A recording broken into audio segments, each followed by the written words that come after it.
I'm Shannon. And I'm Mark. And this is Dirt Sailor, the podcast. Happy Throat Punch Thursday. Well, happy Throat Punch Thursday. How are you doing on this fine day? Pretty good. You? Not too bad. Finally going down a little bit on that heat index. It's 1 been degree? pretty hot. 2, 10. 10 whole degrees? No, we had a pretty good climb. I mean, it seems like we're always going high as quickly as possible. But in the Fresno area, it was 97 degrees on Monday. And then by Thursday, here we are, Throat Punch Thursday, 85 degrees. So that's a nice little drop there. So we've gone from global warming to global cooling then. And then we'll warm, and then we'll cool, and then we'll something. Well, we'll figure this out eventually that it's a natural Earth cycle. Yeah, because everything is global warming as of right now. In this modern era, nothing is natural Earth cycles. It's all global warming. Too hot, global warming. Too cold, global warming. Ice sheet, global warming. Ice melt, global warming. Stores close in the Bay Area. Global warming. Causes homeless to act crazy. So it's global warming. And crooks and thieves and that sort of thing. Well, they say if it's too hot, it causes more mischief. So global warming. New bumper stickers. Global warming. Yes, everything. That's the answer to everything right now. Global warming, climate change. I guess technically climate change is the answer to everything. Climate change is the new let's fly around in big corporate jets everything. Yes, it is. Do as I say, not as I do everything. Let me get paid millions upon millions of dollars and make money from regular folk by going around and telling everybody not to do exactly what I'm doing. Moneymaker. I mean, Bill Gates has been doing it since the 90s. He was at the forefront of the money-making, global warming speaking, climate change doing fearmongers. So some of his relatives back in the 1800s crossing the Great Divide in the country must have been snake oil salesmen. Yes, it's handed down from generation to generation. To generation. Yeah. I was looking up the causes of our climate change, or at least the greenhouse gas portion of it, because there was one of their many new studies that said that cars cause too much emissions, therefore we should, do away with them. That's why we're going with EVs. Well, then it comes out that John Kerry, our global climate czar, made the statement that agriculture is responsible for 33% of the total carbon emissions in the world. Therefore, we need to reduce agriculture and we need to stop those people with their agriculture. Oh, you mean the people that feed us? Yes. Yeah, so that's why a group of 27 House Republicans are calling on President Biden and Agricultural Secretary Tom Vilsack to disavow Special Presidential Envoy for Climate Change Kerry's recent comments targeting food emissions. Would that be what you're talking about? That would be exactly what I'm talking about. Because it's not just the agricultural equipment. It's the cows are the problem. The animals are the problem. The wrong crop is the problem. In some cases, they want to stop all thirsty crops because water is a problem. So that would mean anyone who eats rice, since rice takes a lot of water to grow, they're problematic. But they want to, let's see, I want to give a quote from John Kerry. We need economic, social, and policy innovation in order to scale adoption of these technical solutions and get them into the hands of folks in the fields of small farmers on a worldwide basis. So small farmers essentially are the problem. So it's the corporate farmers that make all the money that are not the problem. It's the small guys worldwide doing small things to feed a small community or even just small families. Well, with Biden's new historic plan to reduce Western states' water supply. Yep, us included, California included in the reduction of water because the Colorado River, the lakes are down, blah, blah, blah, because of global warming. And so I saw an article on that, and I was a little bit confused because in it, in part of the negotiations, was money exchanging hands for the reduction of using water from the Colorado River. So money solves water problems in that, oh, well, if you take less water, we'll give you more money and you don't need the water anyway. Correct. We don't need the water. Well, if the dams were not there and the lakes were not there and it was natural flow, the water wouldn't be there. So let's just, since assuming his post as climate czar, John Kerry has done nothing but fly his private jet around the world and preach his radical gospel for the climate cult. Oh, I want to put a little caveat out there. He claims that he's no longer flying that private aircraft, but he doesn't actually say when he did, when he stopped, and how he's changed. He just swears he's not doing it. Day before yesterday, he stopped flying. So his latest remarks about America's agricultural industry paints a widely inaccurate picture. Due to industry-led changes, our hardworking farmers and ranchers have made massive strides in reducing global emissions and producing more with less. They should be applauded, not shamed. So we have been doing what has been requested of us. And what is the answer? You're wrong. You never did it right. It's never enough. We need to take more from you. Because what is going to happen if the small mom and pop or the regional guys can't keep up with the government oversight, which is AKA costs money because there's going to be some other person that they have to pay to watch them. Who is going to survive? The big guy, the Bill Gateses, the corporate, as you noted earlier, the corporate guys are going to survive. Which is their plan all along. It has nothing to do with what the small farmers are doing, since farmers and ranchers have been operating on the same plots of land for generations, continuously making innovations that have led to higher yields of higher quality food on increasingly less inputs. Which tells me that I would tend to listen to a farmer and a rancher over a business hack or a guy that I think, is he the one married to the ketchup lady? I believe so. It's not just here, though. It's all over the world, because I believe we spoke a few podcasts back about other countries that are having the same issues with their governments.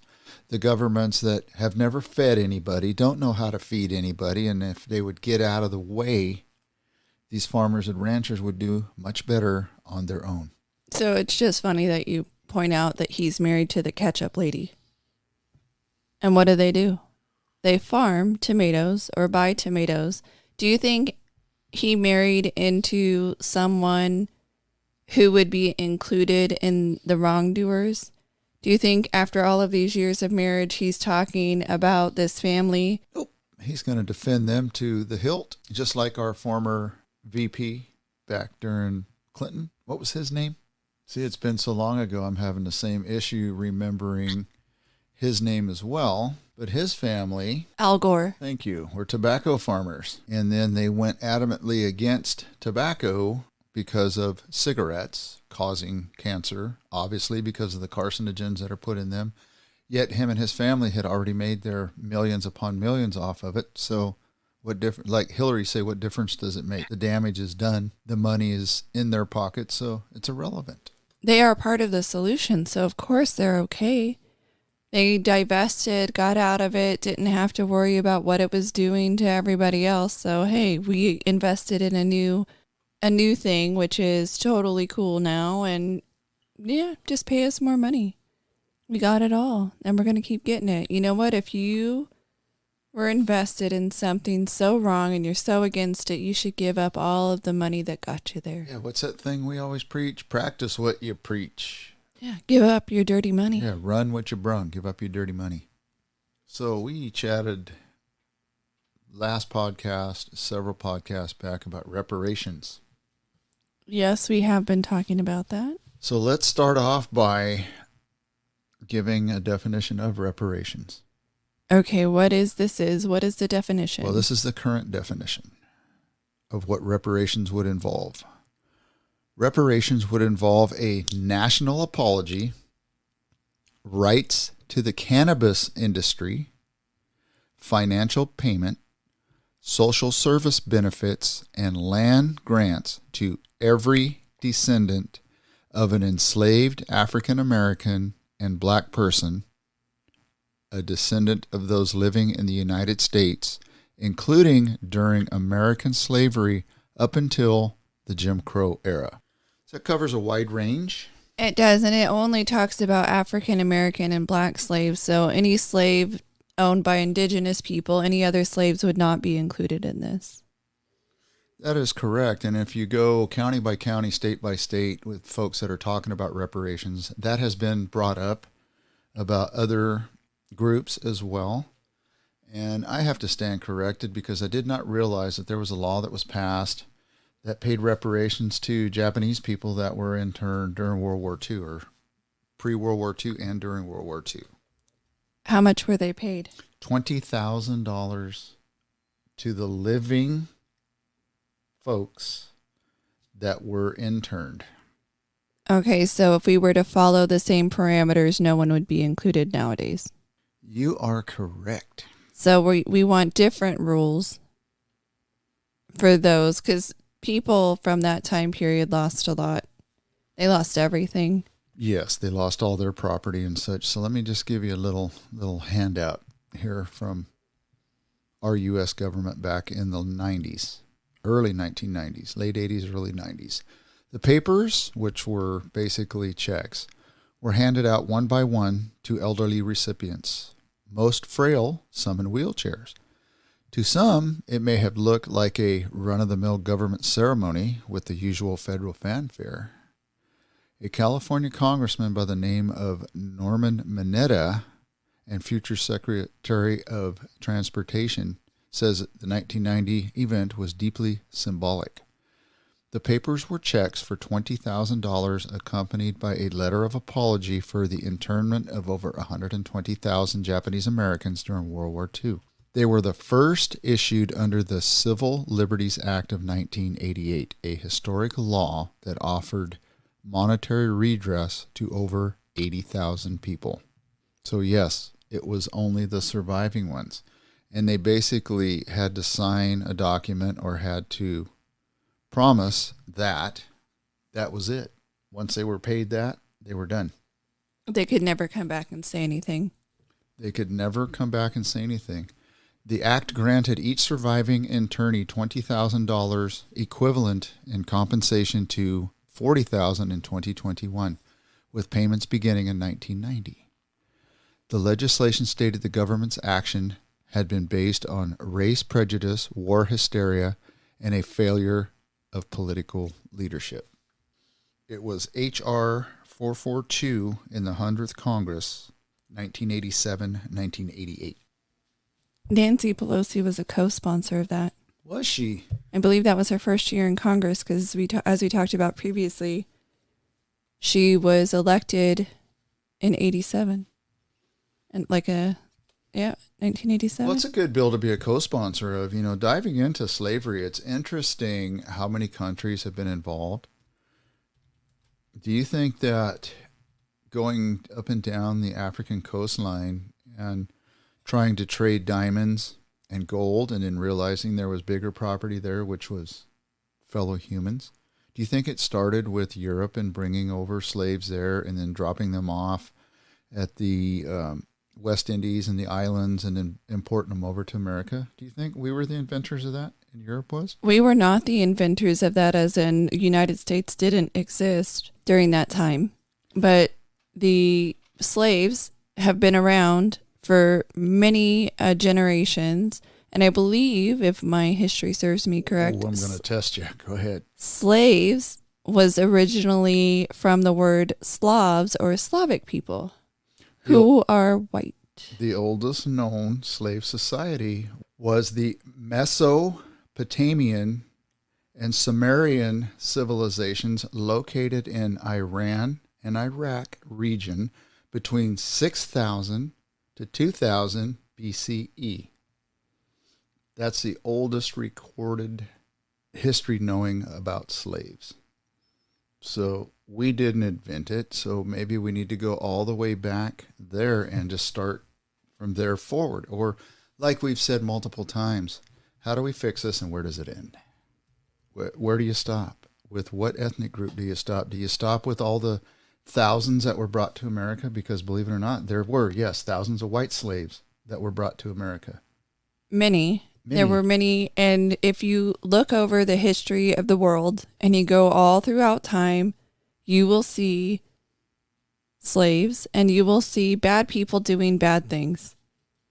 Now, are we going to have a worldwide reparation day where every single society atones for the sins of their past?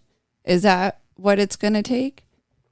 Because we would need a worldwide atonement for all bad acts ever committed against people and the negative impacts it had for every generation forward from said bad act. Yeah, I almost got punched in the face once years ago because not reading slave history. And I was having a discussion with somebody at work probably 30 years ago.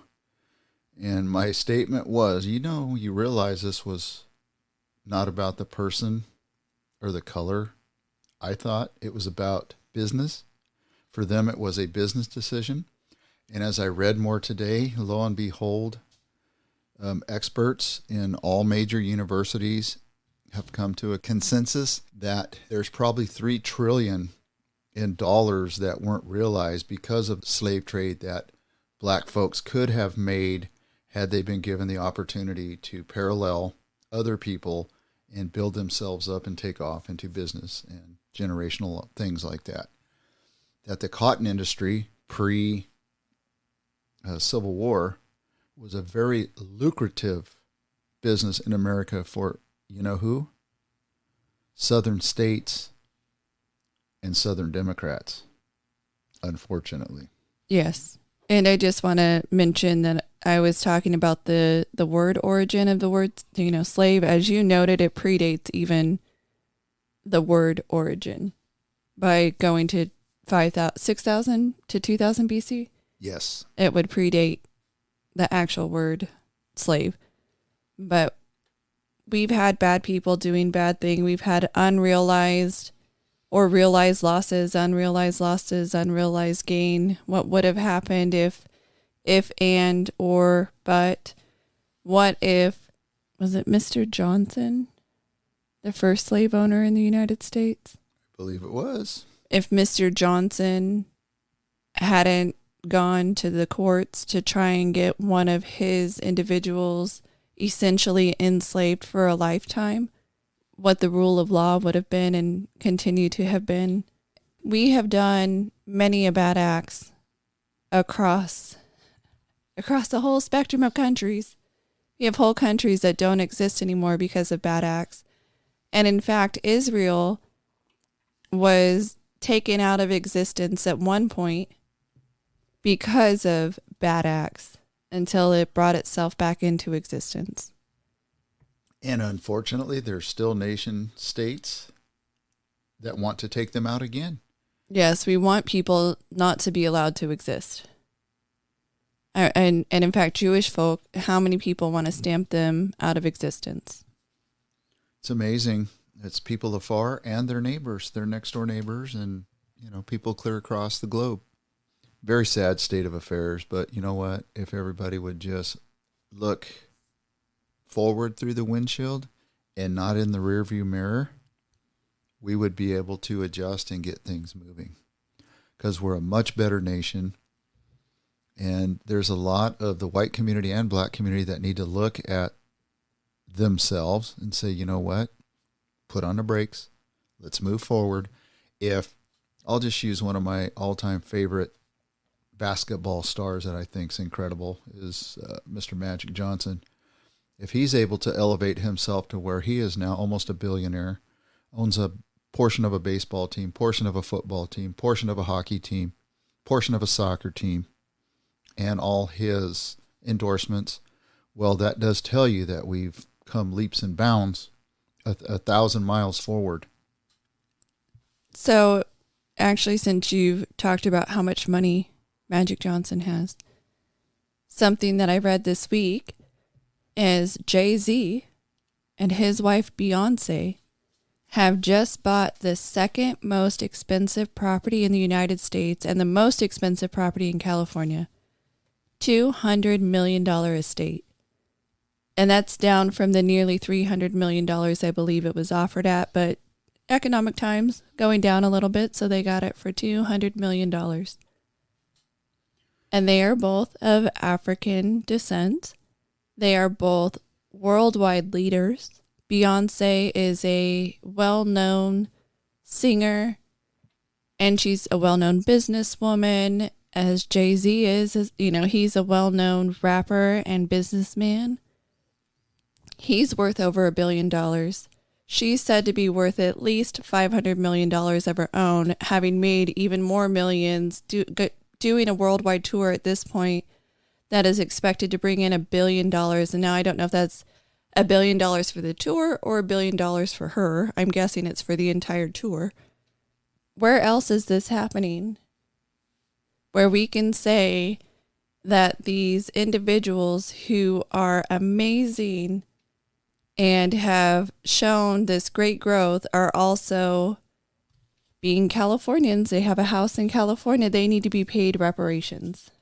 So shouldn't there also be a caveat of income? Absolutely. Oh, clearly you were an overcomer. Therefore, this, doesn't apply. Absolutely. That's why we've both bantered back and forth and said multiple times, where do you figure out who gets what? Because it's easy to throw the statement out there, well, anybody that's a descendant of slaves. Well, what if they are and they're billionaires? It's just like when we had our previous president who did not accept his salary. He donated it to charity. Why? Because he was a billionaire. Didn't need it. So that's a phenomenal thing. And they should look at that actually as a constitutional amendment. If someone wins office that has a value or a net worth of X, then that salary, they shouldn't have to give it to charity. It should automatically be donated to the charity of their choice. Or not just the charity, but it just doesn't get paid out. Or it gets put back into the tax coffers. Or better yet, if they are working, I can understand that they are technically working. So as far as like that payment, whether it goes to charity or not, is choice. But after they get out of office, the whole idea of paying a salary after they got out of office was so we didn't end up with presidents who were in the poorhouse. Right. And that was the idea behind it. So instead, why don't you say, well, if you make more than the salary you would have made as a retiree, presidential retiree, you don't get paid. It's interesting you bring presidential and vice presidential salaries up. Do you realize? No. That Joe Biden earned $17.3 million over the 4 years he was out of office, but current tax notes show that his net worth is only estimated at $8 million. How did he earn $17.3 million? So he did what Hunter would do for him. No, I'm kidding. He did what every other person that leaves office that sets up all these contacts and all these people that want somebody of, quote, prestige and power. He was a speaker. He supposedly taught at a college and was paid. Didn't he never show up? He did not show up. So, someone who has spent his adult life as an elected official, $2.5 million mostly composed of pensions and real estate, but Biden was about to cash in. By the end of 2017, he and his wife Jill had earned $11.1 million. They raked in $4.6 the next year, followed by $1 million in 2019 and $630,000 in 2020. The story of how Biden became a wealthy man in the wake of his vice presidency, leveraging his fame to sell books, deliver speeches, has been told many times. But a closer look at the math prompts a question that hasn't been asked. Why isn't Biden even richer? If you look through the whole thing and you analyze what he's paid in taxes, what he's donated to charities, it's understandable why some of the wealth is gone, because he paid $7 million in taxes, $1.3 million to charity, And the interesting thing is he paid $180,000 for household staff, and an estimated $80,000 went towards interest on mortgages. So you dive into it deeper and you see that he claims to be just a middle-class Joe. Yet he was able to take his homes, purchase them, refinance. And one of the houses he refinanced over 10 times.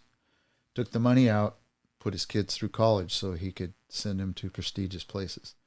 Then he started utilizing what he had done over the years to start pumping up his cash flow. Well, I did read that Chinese-backed firms have been donated to the Biden Penn Center, and then you have money to the tune of thousands of dollars, according to the text messages and emails going back and forth between Hunter Biden and Joe Biden. And you have the money that it is claimed by the Republicans in the House during their investigation has gone to multiple Bidens. So why isn't he richer? He would have to have some legal money to hide the unlawful money.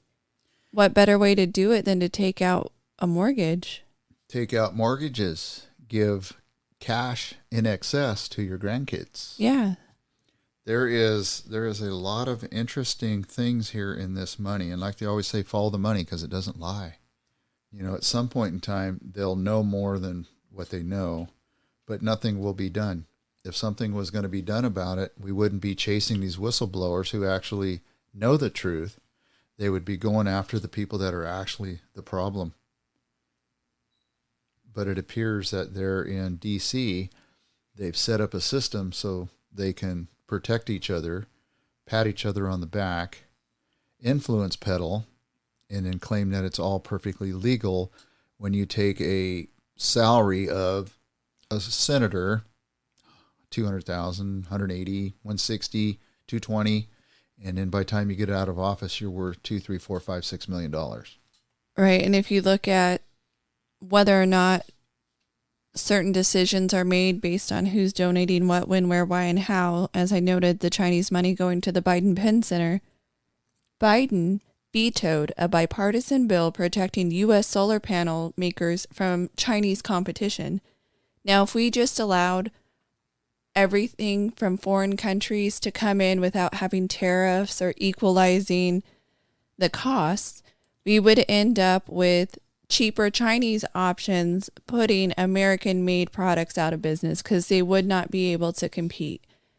And for all of the people saying we need $15 an hour minimum wage, we need to have benefits, we need to have paid time off, we need to have 6 weeks, 8 weeks, a year of maternity leave, 6 weeks, 8 weeks, a year of paternity leave, whatever the case may be, you want all of these benefits, you want specific or higher hourly wages.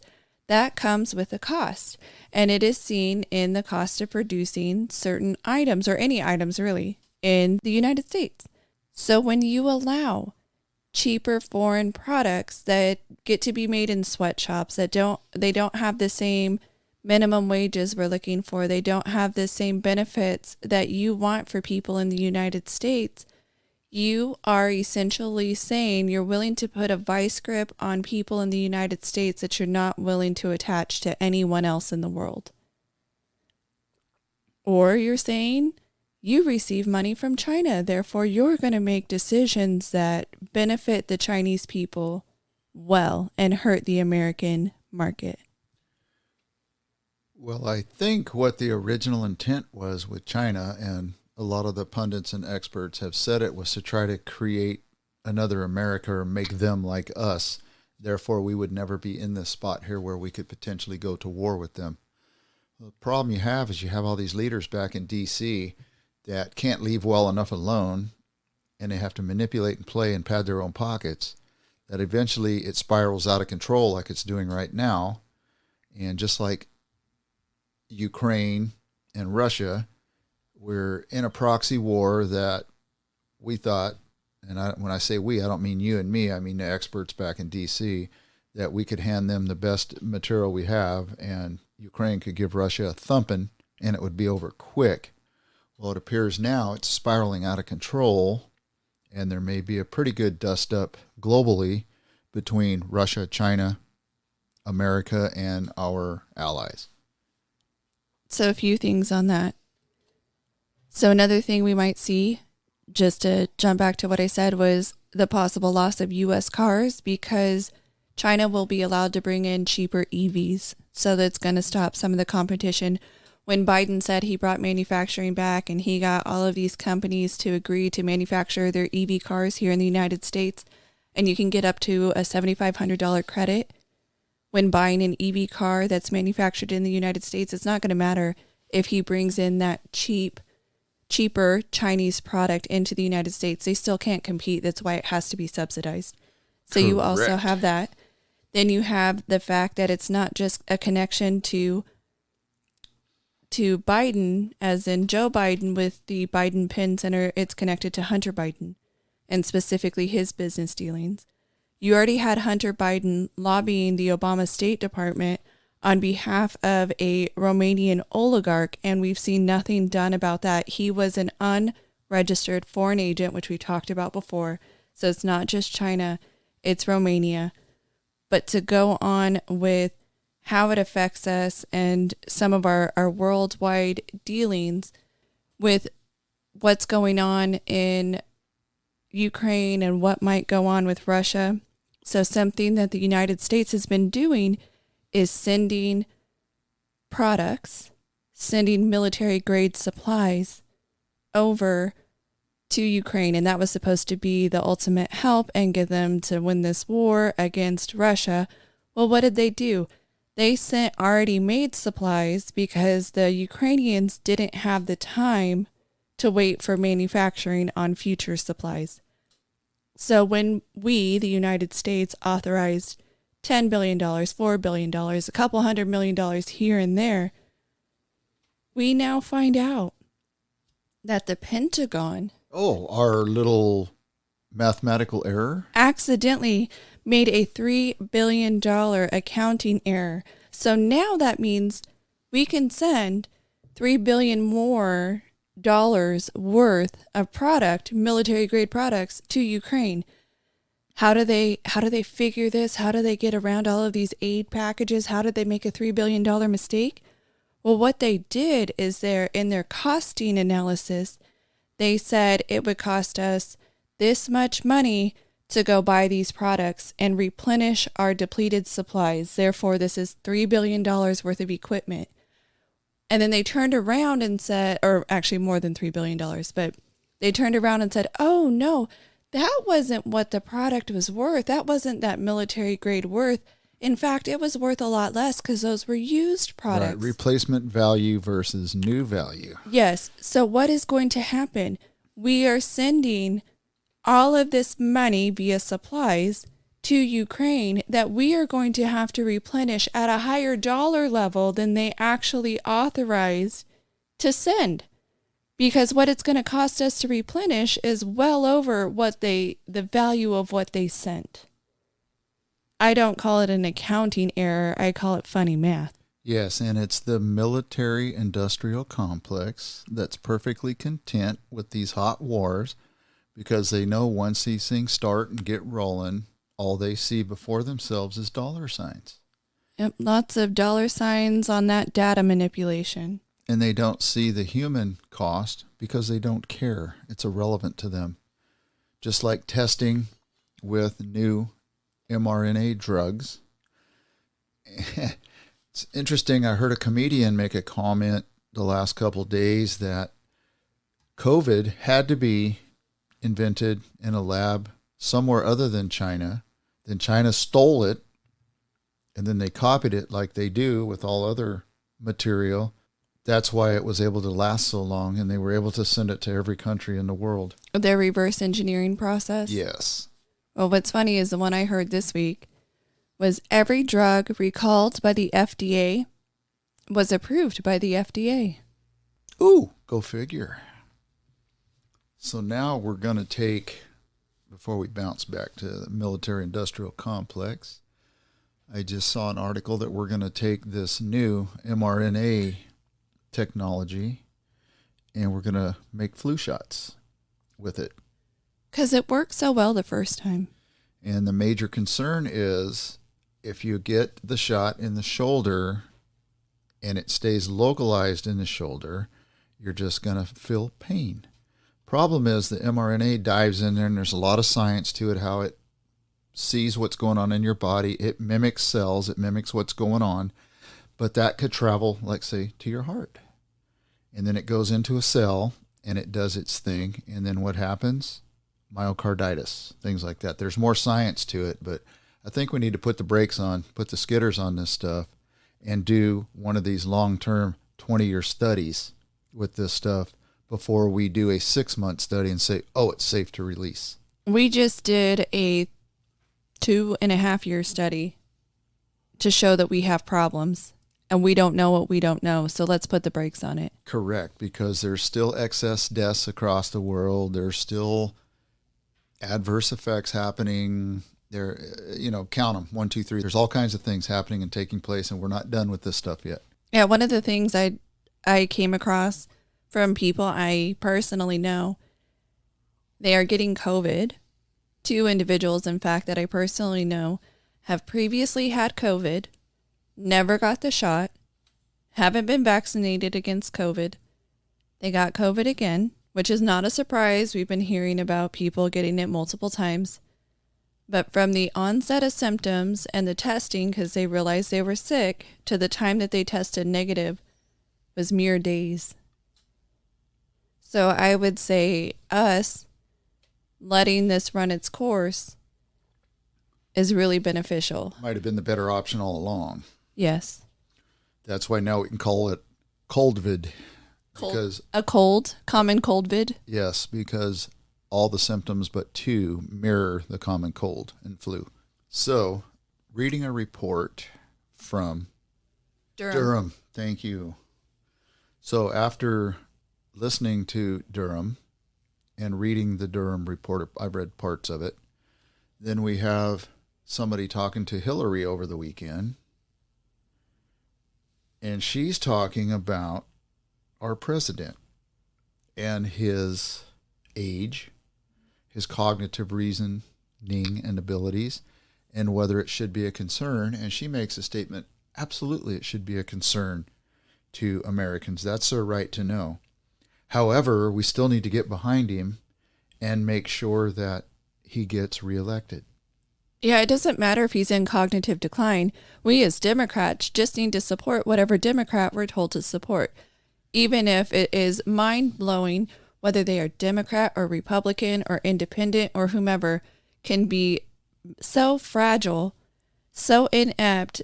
Sorry to put inept. I think he has medical issues, so I shouldn't say inept. He has medical problems. That he goes to this summit in Hiroshima and nearly falls down another, a flight of stairs, nearly falls down another flight of stairs. He has to have handlers direct him. And I understand if you're in a foreign country, you might need direction. But the fact that he can't be anywhere, he can't even get off stage. I mean, you're the president. Couldn't you just walk off stage whichever way you decided?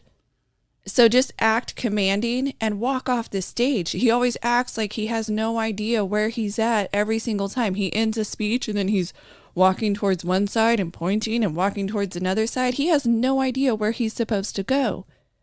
Well, he's either faking us all out or he really is out there in space, unfortunately. But what I was going to get at with Hillary, here's a person that started this whole process with the Russiagate and this fake dossier and cost taxpayers millions of dollars. Why would anyone, first off, want to waste their time interviewing her? Because to me now, since she's a fraud, and we already knew she was a fraud, she has no value. Right. So the only thing she should be interviewed about is her fraudulent representation of Trump, because she had this piece made through her and the DNC and the payments, had it made, had it released, and then used it, which is the same thing that Biden did with that letter from all of the CIA analytical types, the NSA types, the 51 signatories on there, was have the proof generated fraudulently and then point to it And this actually, as the reason, like, look, these people say it's absolute garbage, so I'm in the clear.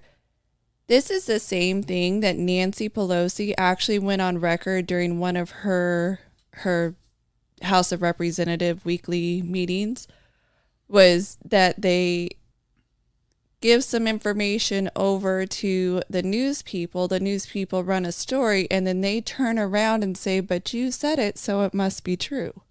And when it's proven to not be true, no one gets held accountable. That should have been tampering to the highest degree. That should have been election tampering. Election fraud or tampering. But even outside of that, the fact that you tried to ruin, at that time, a private citizen's life, tried to ruin his life, even if he's a bad dude. Okay, he was just found guilty in a civil court and ordered to pay $5 million for his badness in the 90s. Even if he's a bad dude, you have all of these things that you can use at your disposal to show that he's a bad dude. The fact that you made something up and it was a lie, an attempt to ruin his life, makes you just as bad. So go after him for the real bad things, not the fake bad things. Yes, if he's a legitimate bad guy, go after him for the legitimate bad stuff. And if she should have gone after anybody a week before the election, it should have been Comey. Because Comey's the one that came out and said that they were doing further investigations on her. And she said originally that is what changed the tide of the election, that a bunch of people switched at the last minute. So one group, her group, tried to get people to switch to vote for her. And the other group, which were Democrats, I guess, who probably didn't want her. Or thought that they might get outed if she was president, if they ever investigated. And actually, I don't know that they would have investigated. They probably would have swept it under the table. But maybe they thought she would go after them too. Maybe she threatened them behind closed doors. Who knows? The reason why they ultimately ended up switching, because apparently they knew some of this bad stuff. But Comey's the one who came out to absolve her. Wasn't it Comey? Yes. Came out to absolve her of her bleach bidding and all of her destruction badness. Of blackberries. Destruction of government property, which was the records. Destruction of government records. Came out and absolved her. The original language in the letter to absolve her actually pointed that she committed a crime. And could have been prosecuted, and they changed it. And a local government lawyer told him to change the wording because of not wanting to prosecute her. That's a wording I've heard about a lot of stuff that the FBI has done with this Russia collusion, and her and others, is that they legally broke the law. They set themselves up so they could break the law but not be prosecuted for it. Special carve-outs for the special people. Yes. Military.com. I'll drink all the coffees in the world. Drink it all the coffees. What does military.com say? U.S. bomb designed to hit targets like Iran's underground nuclear sites briefly reappears amid tensions, so the Air Force is showing off their big bunker buster. It's a huge weapon. Isn't that what we used during the Iraq War? Bunker buster bombs? Correct. Looking for Saddam Hussein? Correct. What role would the bomb play in potentially targeting Iran's nuclear program? Boom. Yeah, kaboom. I don't know what other role it would play other than kaboom. Yes, well, it's designed to drive down 328 feet. That's all? So they have their sights at 329. So all it would do is close the front door for them. Nice. Wouldn't kill any scientists or anything. It would just permanently shut the door. Shut the door. Well, isn't one of the things we did to shut a door was release a malware or something that shut down their program for several years? Yes. First, Mossad killed a bunch of their scientists, and then we, through malware, shut down the program. So there's a bunch of people complaining, I say a bunch, a handful, complaining that we've put this bomb out. It has writing on it, which you can screenshot and then blow up, and it tells you what the bomb is, how much it weighs, the dimensions. Well, the Air Force, unless they're completely inept, is not going to put something like that out unless they want it released. Right. They're going to accidentally release or have somebody accidentally do something, and then they'll investigate and determine blah, blah, blah, blah, blah. Right. And what they would do, they be in the Air Force, they would drop 2 of those simultaneously to make sure the back door's shut too. So in other military-related news, I would like to bring up a topic that we have covered previously on this podcast. Oh, I bet you it's right here. Go ahead. Which is involving the junior sailors on the USS George Washington. 4 pages over. Okay. Apparently we're on the same page, or at least 4 pages off. Yeah, because Navy vows quality of life reforms for carrier sailors and shipyards. That one? That one, well, similar to that one. It's about what they endured during the toughest, it was considered some of the toughest living conditions in the military for a land, I don't want to call it land base, but obviously if you are a individual, say attached to a Marine Corps group and you are boots on the ground, you're going to have some tough living conditions. But what these junior sailors had to endure led to more suicides than they ever previously reported. So since 2017, junior sailors assigned to the aircraft carrier USS George Washington were subjected to some of the toughest living conditions.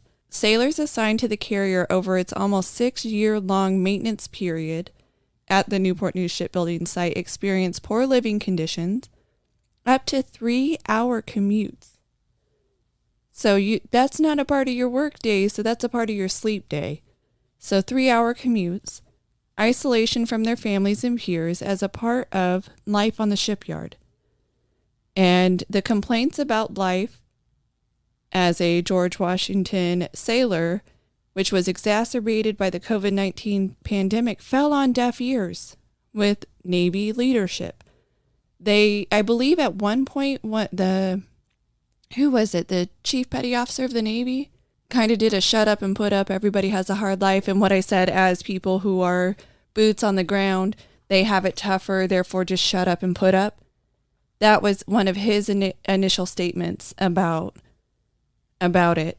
So after years of complaints and them actually looking into it, there were 3 suicides alone in April of 2022. And then they finally started investigating the quality of life. Mind you, this had been happening since 2017. So you mean they recognized and realized that there was a problem?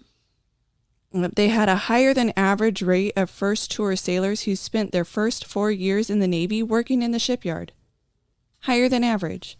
And so in a call that happened with the U.S. Fleet Forces Commander Admiral Daryl Cottle, he blamed some of the crew stress on the service neglecting to account for how an almost 2-year extension of the maintenance period would affect the crew aboard. They pretty much looked at the crew as if they were just a tool in a toolbox and not a real-life human. That's how they're treated. That's why they ended up making 48 recommendations for changes, which were exactly like you said, beefing up mental health resources, improving parking conditions, and other basic amenities, and executing manning shifts, among other items. And anyone that's been in the Navy under a year, they're removing them from the ship and putting them in base housing or barracks. Right, which was something that we talked about, is it wasn't affecting other sailors as much because the junior enlisted sailors, they're afforded less. And you generally are, when you're in the military, you are the least of these. You get the least amount of things possible. And while I understand that, treating them as if they aren't real live humans, even if they're sailors and they have to deal with bad conditions, got us to this place where we had suicides at a high rate. Well, they tend to be slow with their acknowledgement of things. And then they had some old stubborn guy that thought that you were just a machine and you should be able to battle through it and you'll be fine. But they forget that it's a different era and maybe young men and women aren't as tough as they used to be. Or maybe the conditions on that boat in dry dock were just really crappy. And it caused a lot of mental anguish and a lot of issues that normally would not happen when you're out to sea. Right, and in this particular case, so the statistics on aircraft carrier suicides between 2017 and 2022 showed that 57% of those deaths were among sailors whose ships were in maintenance. Of the 42 deaths, 9 were George Washington sailors. And it was previously reported that a 10th suicide may have occurred in the same time period, but it's not included in what I just stated.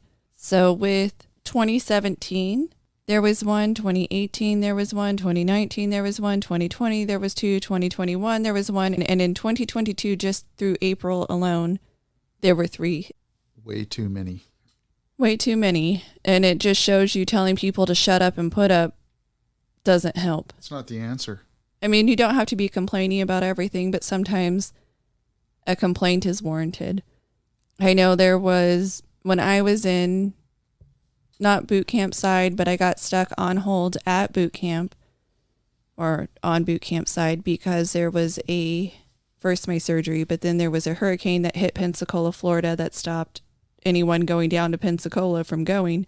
So they created a follow-up A school in Chicago. So we were sent from one side to the other. And while we were there were some petty officers who decided they had a lot of control, and they started forcing the junior enlisted under their command to do what they called fashion shows. So it was to check to make sure that you had every possible uniform and that everything was spick and span, ironed, ship shape, good to go. But what they decided to do was force this to happen during the middle of the night. So when we got stuck on hold, we had to go to school after all of the regular schooling was already out because there were no classrooms for us. So while the normal schooling was around 8 a.m. to 4 p.m., we had to wait until after evening chow to go. So it was after 5:30, 6 o'clock, we would start our school, and we would go to 1 or 2 o'clock in the morning and then get back, sometimes do mid-rats, get back to our barracks, and then get in bed. But these petty officers, having decided that they were in charge, would host these fashion shows after we got back at 2 and 3 o'clock in the morning, and it would go on for several hours. So these individuals were falling asleep during class because they weren't getting enough sleep. Nobody wanted to complain because obviously you're the person in the wrong. You're the person who needs to fix your faults. And it took people falling asleep in class for those petty officers to stop doing what they were doing. It's amazing how power goes to some people's heads, isn't it? It is. So, I'm going to say a name. You tell me what it is. Red Hill. Well, it's in Hawaii, and we had a fuel leak causing a water crisis. Yes. So now the Defense Department is aiming to complete defueling of the Red Hill bulk fuel storage facility in Hawaii by January 2024, months earlier than the Pentagon originally forecast. Just to remind everybody, it's a facility in Hawaii that holds jet fuel for the military that started leaking in November of 2021, which affected approximately 9,000 Army, Navy, and Air Force families at Joint Base Pearl Harbor, Hickam, and the Army's military reservation and Red Hill housing. Apparently 6,000 people were sickened after drinking or using the contaminated water and sought treatment for nausea, headaches, rashes, and other conditions. The military subsequently paid for many families to temporarily relocate to area hotels. They're going to pump out several 100,000 gallons. Well, let me back up. The plan outlines the 4 steps needed to remove 104 million gallons of fuel at Red Hill. Unfortunately, even when they pump that out, there's still going to be between 100,000 and 400,000 gallons of residual left in the tanks. They're going to figure out how to pump out the remainder once they get down to that lower level. So it's going to be completed, but it's not going to be completed because there's still going to be problems. It's going to be incomplete. Incompletely completed? Yes.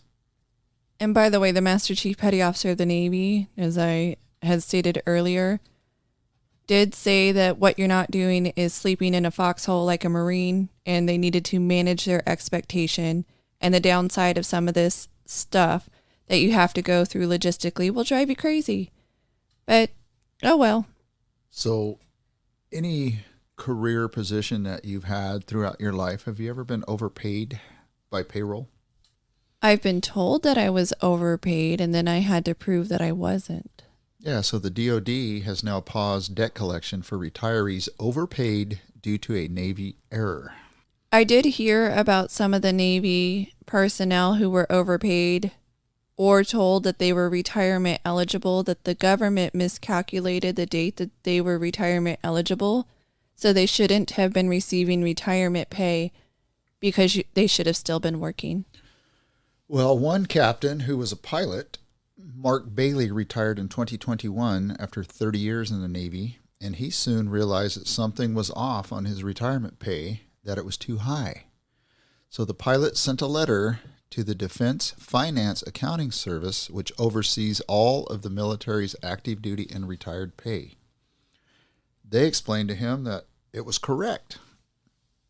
Then shortly after, they informed him that it was not, and he had to pay it back. For most people, it totals pretty close to $2,000, some as high as $60,000. There was 1,283 retirees that were overpaid. So roughly $7 million was overpaid to retirees, with the overpayments ranging from $35 to more than $70,000. So what they're going to do when they start collecting the money back is take 15% out of their retirement pay until it's paid back. I say they should just consider it a mistake on their part and move on. They made a mistake, and it's one of those, the government can never really be wrong. So if they made a mistake, they're going to come and get it no matter what. So even if they're wrong, they're right, and they'll take it from you. Even if they're right, they're wrong. It really doesn't matter. It's almost like the IRS when they tell you that they're going to give you, the government's going to give you some money to help you out through this crisis, and then send you a 1099 miscellaneous at the end of the year to say, oh, by the way, yeah, it was a crisis, but we need tax money or we need all of it back. Yeah, and as I mentioned before, with the state of California, I had to prove that I did, in fact, pay everything that I was supposed to pay. I used their system. I paid. I cut all the checks. Same with the federal government. There was a reporting issue between the feds, the state, and Social Security. And they said that I underpaid taxes, so I sent them every proof that I could, which was to show that the checks were there, the checks were cashed, for the electronic payments that they were taking out of my bank account, and that I did everything that I was supposed to. And eventually I get a response back from the state of California that says, oops, our bad, you actually overpaid by a little bit. And then I never heard from them again. And as far as the federal government, they just eventually agreed and went away, but not before I spent many hours showing that I did the right thing. Yay for you. Such a good person. Since the research I did the last couple of days on Mr. Joe Biden's brother, him and his wife apparently are habitual non-taxpayers. They eventually pay it, but they use excuse after excuse as to why they're not paying their taxes for that year, because they're unsure, because they're independent contractors, how much money they're going to actually make throughout the year. So they use that as cause and delay to extend their tax liability. Well, have a normal person do that, and you'll only do that once or twice, and they'll catch on to you, and they'll really start fining you quite high. Are you a Navy Exchange shopper? I have shopped the Navy Exchange. Well, you can now buy appliances online from Home Depot. Can I now? Yes, Military Exchange online shoppers can now buy Home Depot appliances. So apparently Home Depot has partnered up with Military Exchanges, and you can now buy their appliances on the Military Exchange website. Well, maybe I should go get myself a dishwasher. So to let you know, anybody that's interested, it's active military, retired, or disabled, you can now buy Home Depot appliances on the military online website. Very nice. Yeah. So we are on the precipice of a possible government default.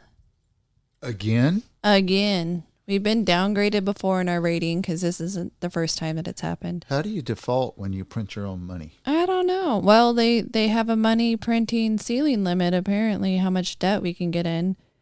And so all we do is bicker every so many years or months, depending on how far we kick the can down the road, about how high the debt limit should be, just like calling up your creditor and saying, hey, can you raise my limit so I can spend more money and get into more debt? And they're like, So yeah, they're sure. calling China? Hey, can we borrow some more money? Can we borrow some more money? So this could potentially affect veterans, among other people, that on June 1st, that's the day that we're told it's all going to come crumbling down. And if it does, the federal government will not pay disability recipients from the VA. I bet they'll come to a conclusion rather quickly. At the 11th hour, as they've done in the past. As usual, or they'll let it run for a week or 2 or 3 weeks so they can blame each other. They can make each other look bad for the next election cycle.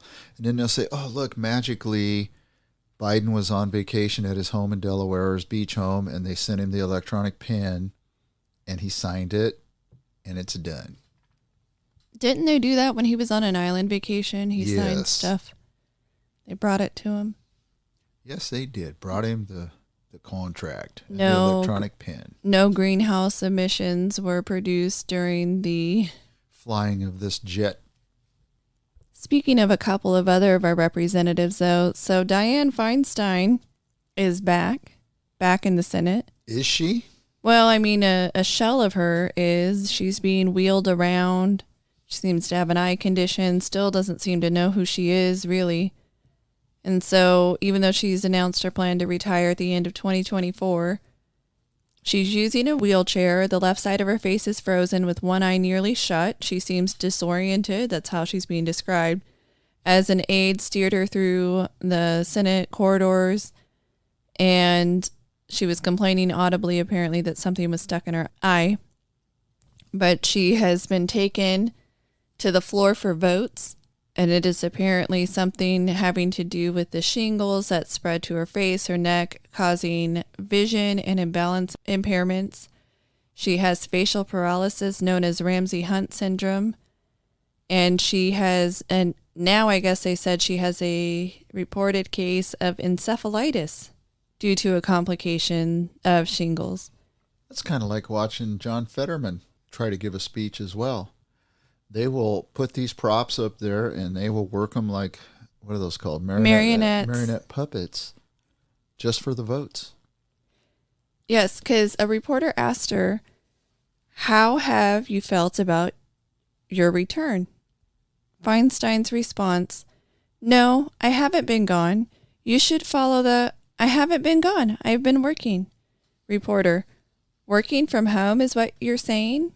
Feinstein, no, I've been here. I've been voting. Been there the whole time. Her staff's probably been voting for her. Yeah, and as you noted, you have Fetterman, who goes to a press conference for the Senate wearing a hoodie and a pair of shorts, which is a really big deal in the Senate. It's never been done before. The men wear suits and ties. The women, their dress code has changed a little bit over the years. But still, business attire is required. Whether or not they could wear pantsuits or dresses, came up over the years. But now he goes and he wears a hoodie and a pair of shorts, just acting like this is some get-together of friends and family. That is not a true representation of the usual reverence we give to Congress and those working in the great halls, our historical halls. So with this, do you think we'll see more people just showing up in track gear? Nope. He was a one-off. And it's interesting how a couple of reporters were trying to justify what he did by saying, look at him. This just shows you that his rehabilitation is going well. He's very comfortable in what he's doing. Instead of looking at the Senate rules and saying, no, you're out of dress, go change your clothes or leave and then come back. And even people who have worked for senators and congressmen talk about how they have clothes in the office for certain days and certain conditions, which is if they have to go onto the Senate floor, they have their blazer that they'll keep in the office. As they come to the Senate, as they come for their workday, oftentimes they might wear, a t-shirt and a pair of shorts, but that's just to get there. They change once they're present, and part of that is it is impractical during some of the heat cycles that they have there to wear just a business suit. You'll get your shirt drenched in sweat. So they have these that they hang in the office. And it is very common for all of them to have clothes in the office to change into. So no excuses. No, we're all fully aware that these news clips are broadcast worldwide. And we're supposed to be representatives of your state and the people, and not representatives of a gym membership.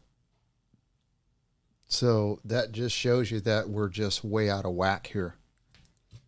Yeah, and another thing that they've been doing for Fetterman, not just showing that, his rehabilitation is going well, but they are also doctoring his remarks on transcript records from his hearings because he talks incoherently. And yet the people of truth, reporters, and our Senate note takers alike are attributing comments to him that he clearly did not make because he is incoherent, just like Dianne Feinstein at times and Joe Biden. And our president? Did you know we have a governor here in California? No, I did not. I thought we had an impersonator that is impersonating part of what a governor is supposed to be. Yeah, right now he's impersonating somebody not running for president by going around to these other states and issuing ads against these other states. Yeah, proclamations of how they should be running their state when we Like have one of the California. worst states out of the 50. Yeah, we're in a multi-billion-dollar, nearly $40 billion deficit, something close to that. But yeah, we're doing it right. So I did not know this, but historically, the sheriffs, like all of California sheriffs, so there is a sheriff for every county in California. Historically, the governor would meet with the sheriffs to discuss what's going on in the communities every 2 months or so. They would have a meeting to discuss how things are going, what's going on, things that they're seeing, maybe areas that could be helped or things that are going well. Before Newsom, that happened approximately every 2 months. And now it has come out that the governor has never met with the sheriff's group since he was elected the first time. Really? He does not meet with the group of sheriffs. Apparently they meet routinely too, just to see how everybody's doing and what they can do and tips and tricks and just making sure everybody's on the same page for California. Well, he's learned from Aunt Nancy.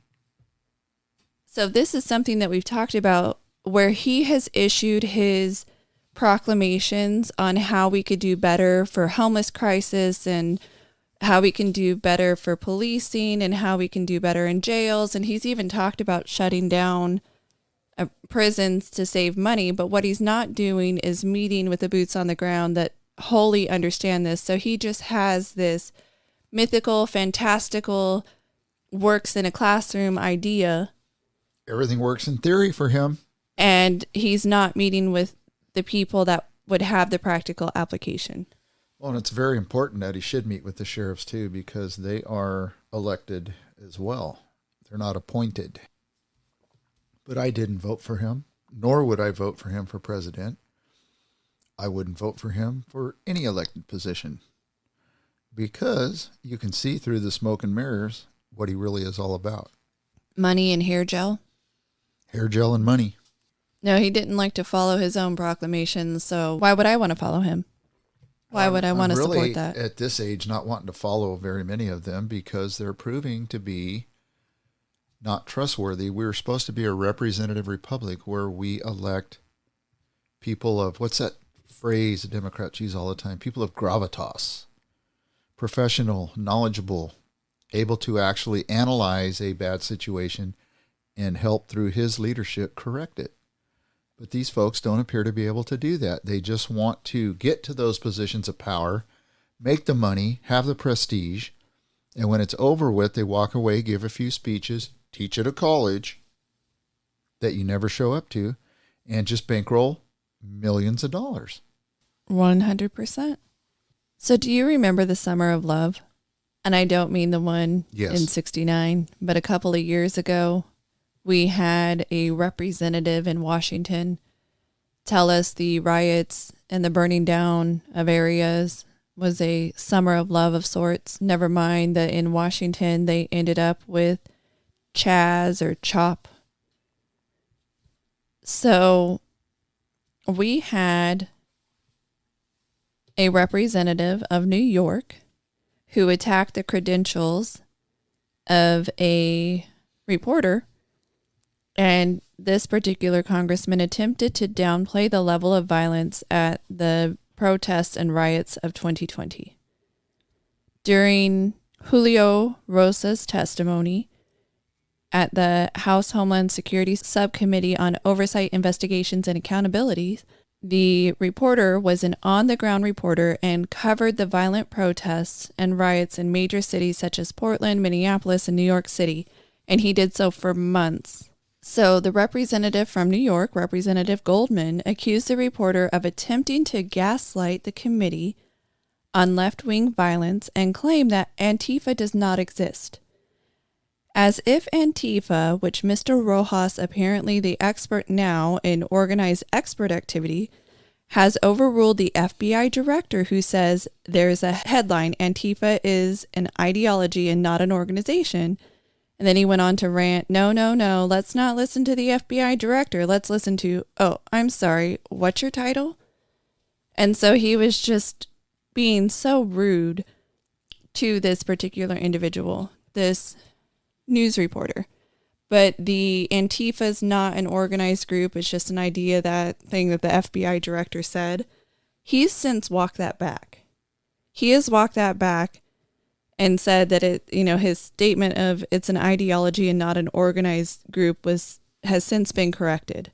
Yet we have a representative who is also doing the Summer of Love thing and acting like rioting and the burning down of cities was just a blip of non-existence. Yeah, so $1.5 to $3 billion in property damage across the country, multiple deaths, multiple injuries. That is an ideology. So who's gaslighting? The congressman. Speaking of other, I don't know if it's gaslighting, but perception versus reality. Unfortunately, here in the United States, as well as other areas, we have had shooters come out and kill people. And they are typically referred to as mass shooting events. We just had one in Allen, Texas, where an individual showed up at a mall and started shooting people. And so every time or each time something happens to this degree, we end up with, we must have gun control, take away guns. We even have the president say that we need gun control, and then he'll turn around when confronted and say, I never said that. But one thing that we don't have are consistent numbers about the true problematic nature of these events. We're either overreported or underreported. The inclusion in mass shootings will include gang violence. We're told that people are lawfully getting all of these guns. Every gun is lawful, therefore we have to close the loopholes and stop people from lawfully obtaining these guns when they're not lawfully obtained. And maybe if we had truth, we would take a different stance on what it means to have gun control and whether or not we should have it. Well, it's to them, gun control means taking the guns out of all law-abiding citizens' hands. It doesn't mean diving into the psychology of what's causing this, the root cause. It's that part of the Constitution is old, it's outdated, needs to be updated, and citizens don't need guns because we, the almighty government, know how to take care of you. Right. We have reduced the amount of police officers that could respond to reports of anything, whether it's domestic violence, assault. It doesn't have to involve a gun. Car related issues, if somebody is threatening another person driving down the road, if there's a major car accident, who can respond to those car accidents, if someone is drinking and driving, having a response to get that person off the road. We saw it in Austin, Texas, where by the time the police arrived to see if the person had been drinking and driving, he had sobered up enough to not be legally drunk anymore, because it took hours and hours and hours.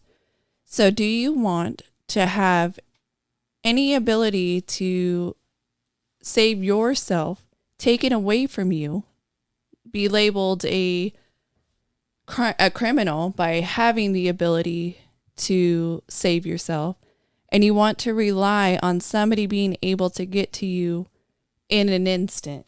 Well, New York has proven how that works out. What happens if you're confronted? Run.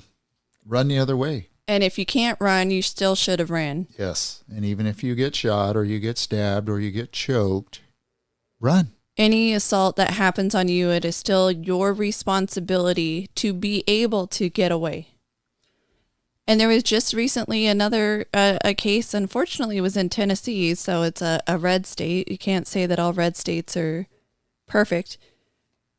But an individual, through their webcam, a camera, saw that somebody was attempting to break in and burglarize. So they went to their porch with a gun, but they went to their porch is middle of the night to confront the people on their property. These individuals started shooting at the homeowner. So the homeowner returned fire. Police were called. The individuals got away. The homeowner was arrested for the audacity of returning fire because it was nighttime.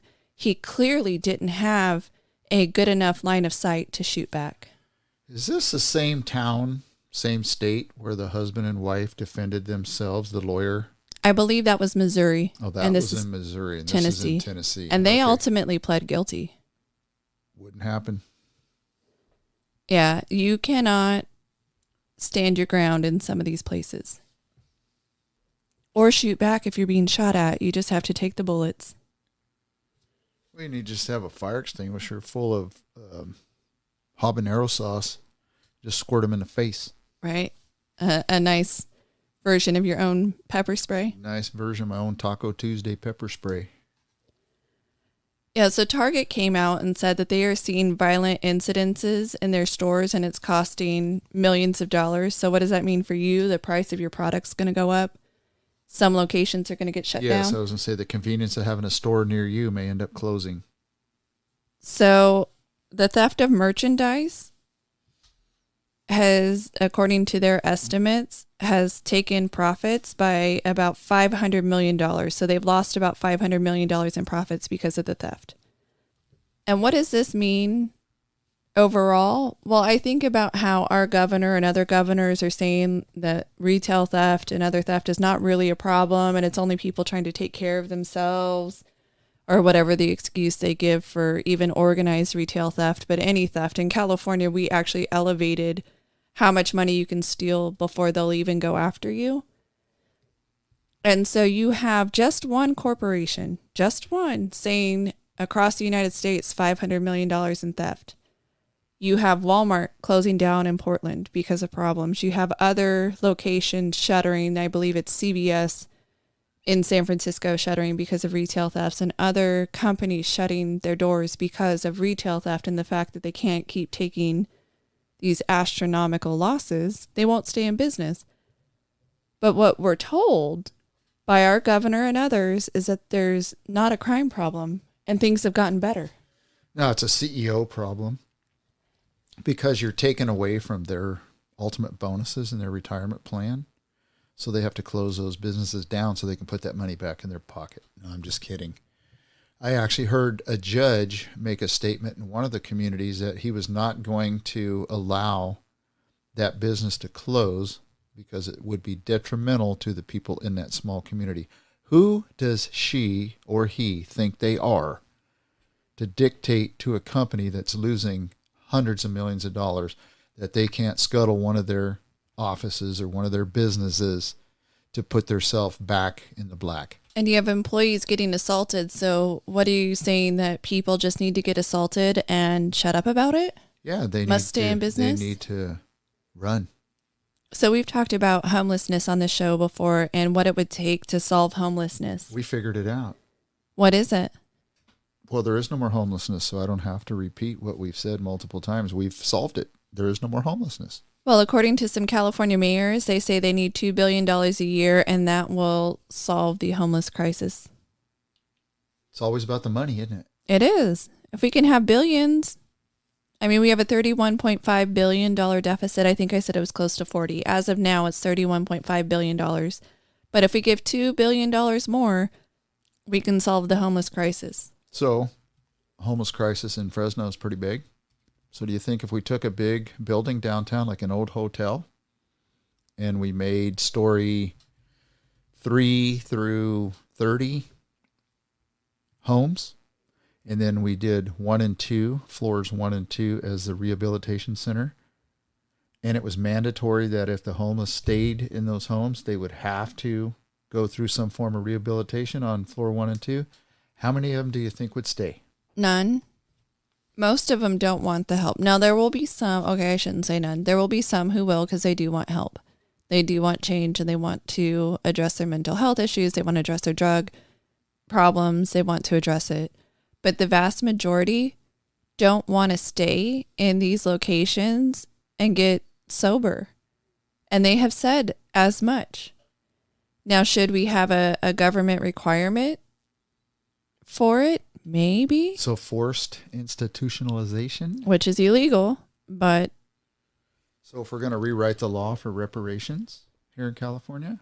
Should we rewrite this one too? Absolutely. Force people to get help, to seek treatment? Because they have what we've federally said is an illegal problem, which is to do drugs. That's an illegal problem to have. So should they be forced to get legal? Yes, I have a little 411 for you and all of our listeners. Eventually, 100% of this stuff is going to come home to roost. This utopia that these folks think they've got us in is crumbling, and it's crumbling quickly. What say you? I agree. I mean, we're seeing massive deficits. We're seeing that if we only print more money, if we only get more money, if we only decriminalized everything, it would solve our problem. Well, we started doing the decriminalization. We started letting people out on the street sooner. We started letting people out in general. And you don't have to be on any sort of medication. You don't have to stop any drug problems. We've legalized doing drugs. We've told people that will help them with their drug problem by giving them all of the supplies they need to do drugs. We did all of this, and we still haven't reached utopia level society, and people are starting to complain that previously supported it. Right. Nor will we ever get to that point. We're not a utopia. Nope. We all don't agree on the same things. Even if we agreed on some of the basics, everybody gets a house. Well, we're going to have a problem with her house is bigger than mine. His house is bigger than mine. He doesn't work as hard as I do. She doesn't work as hard as I do. Why my house should be over across the street because I like that location better. Or if we're in a high rise, I don't like the top floor. Why do I have to be on the bottom floor? And someone's thesis is not reality. On anything. Unfortunately, sometimes they're able to put their thesis into practice and it works on a small scale, or it works in a specific region with people of like-mindedness who believe in what they believe. But then given time, how often do we see things start to fall apart? But from what I'm seeing, about 90% of the time. And speaking of letting people out, or people having changed their lives, or people getting commuted sentences, so there is a Chicago area man who had his life sentence commuted by Obama. He has now been charged with attempted murder in connection with a freeway shooting that injured a vehicle passenger. So then President Barack Obama, 2015, commuted this individual's life sentence. And now he's facing another sentence he's facing prosecution. He has not been charged or has not been found guilty.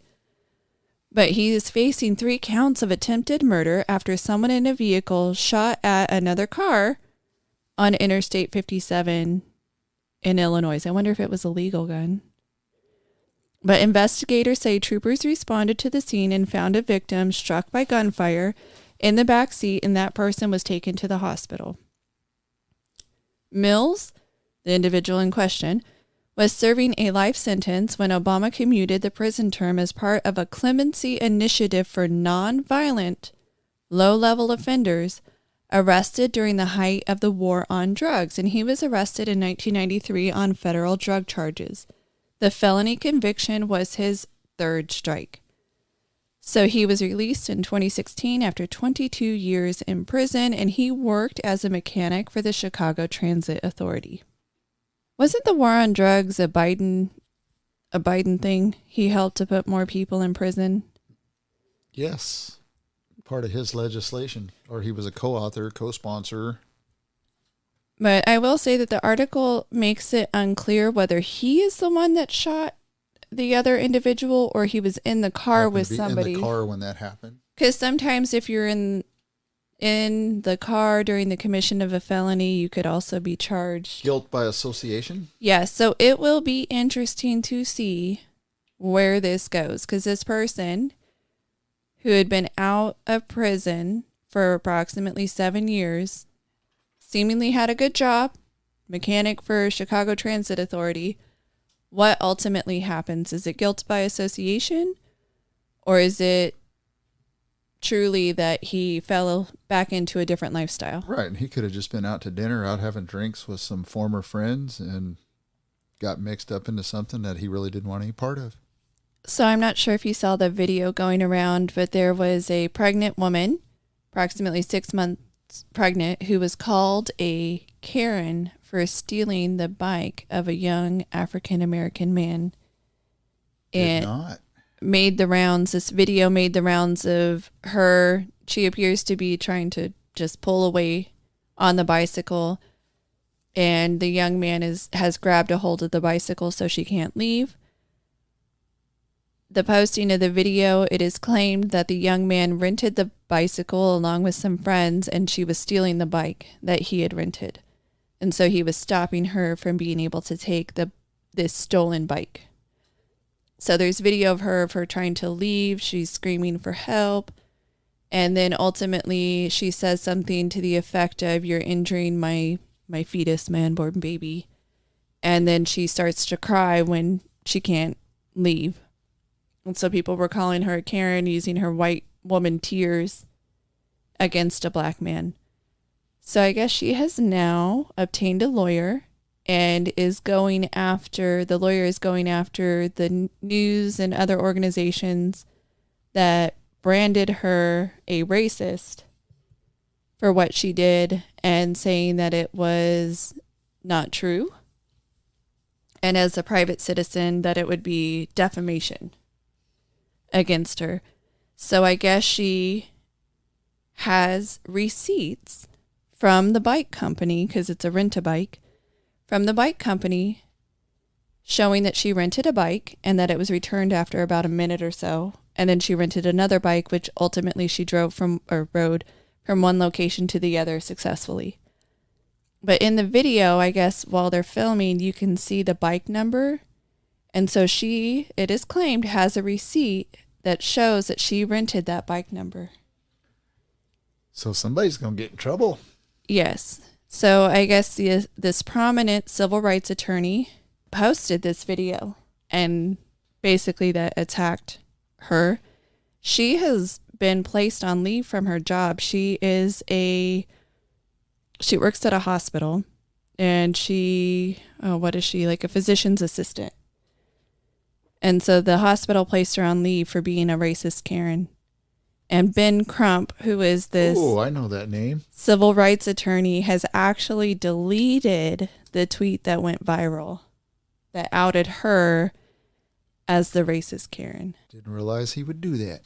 Yep. So he stated a white woman was caught on camera attempting to steal a city bike from a young black man in NYC. She grossly tries to weaponize her tears to paint this man as a threat. This is exactly the type of behavior that has endangered so many black men in the past. So that is now deleted. And there has been no follow-up tweet, no apology, no correction, no anything. He just deleted it. And the attorney says they are gathering the data on who else said stuff that would have been defamatory. Yeah, she's going to end up with a lot of money. Her and her attorney both. Yeah, the attorneys are the ones that seem to get rich off a lot of this stuff. Yes. Okay, so something we talked about earlier in this podcast, I want to make my way back to, happens to be with solar and electric farming, basically.